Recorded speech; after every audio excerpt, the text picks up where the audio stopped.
BPL শুরু হতে আর মাত্র একদিন, দলগুলো যখন শেষ মুহূর্তের প্রস্তুতিতে ব্যস্ত, তখন হঠাৎ করেই যেন বাজ পড়ে গেল চট্টগ্রাম রয়্যালসের শিবিরে। এক নয়, দুই নয়, একসঙ্গে ৩ বিদেশি ক্রিকেটারের নাম প্রত্যাহার। যে দলকে নিয়ে বলা হচ্ছিল বোলিং দিয়েই তারা চমক দেখাবে, সেই দলটাই এখন বড় অনিশ্চয়তার মুখে। বোর্ডের এনওসি, বিশ্বকাপ পরিকল্পনা আর শেষ মুহূর্তের সিদ্ধান্ত সব মিলিয়ে বিপিএলের আগ মুহূর্তে এক নাটকীয় পরিস্থিতি। প্রশ্ন একটাই, এই ধাক্কা সামলে কি চট্টগ্রাম ঘুরে দাঁড়াতে পারবে, নাকি শুরুতেই পিছিয়ে পড়বে? চট্টগ্রাম দল নিয়ে বিস্তারিত থাকছে প্রতিবেদনে।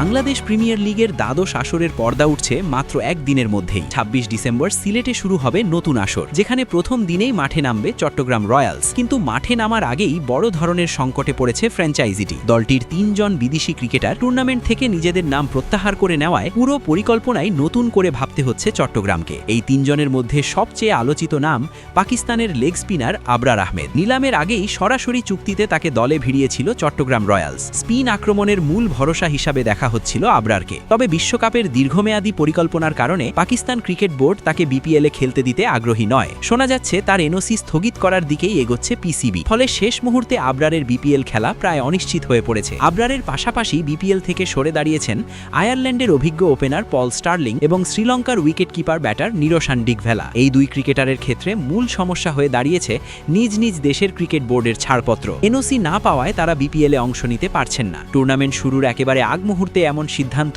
চট্টগ্রামের জন্য বড় ধাক্কা হিসেবেই দেখা হচ্ছে। বিশেষ করে স্টার্লিং ও ডিকভেলার মতো আন্তর্জাতিক অভিজ্ঞতা সম্পন্ন ব্যাটারদের হঠাৎ না পাওয়া চট্টগ্রামের ব্যাটিং ইউনিটকে আরও প্রশ্নবিদ্ধ করে তুলেছে। এমনিতেই দলটির ব্যাটিং গভীরতা নিয়ে শঙ্কা ছিল, এখন বিদেশি শক্তি না থাকায় সেই দুর্বলতা আরও স্পষ্ট হয়ে উঠছে। কোচিং স্টাফ ও টিম ম্যানেজমেন্টকে খুব অল্প সময়ের মধ্যেই বিকল্প ক্রিকেটার খুঁজে বের করতে হবে, যা বাস্তবে ভীষণ কঠিন এক চ্যালেঞ্জ। সবচেয়ে বড় সমস্যা সময়ের স্বল্পতা।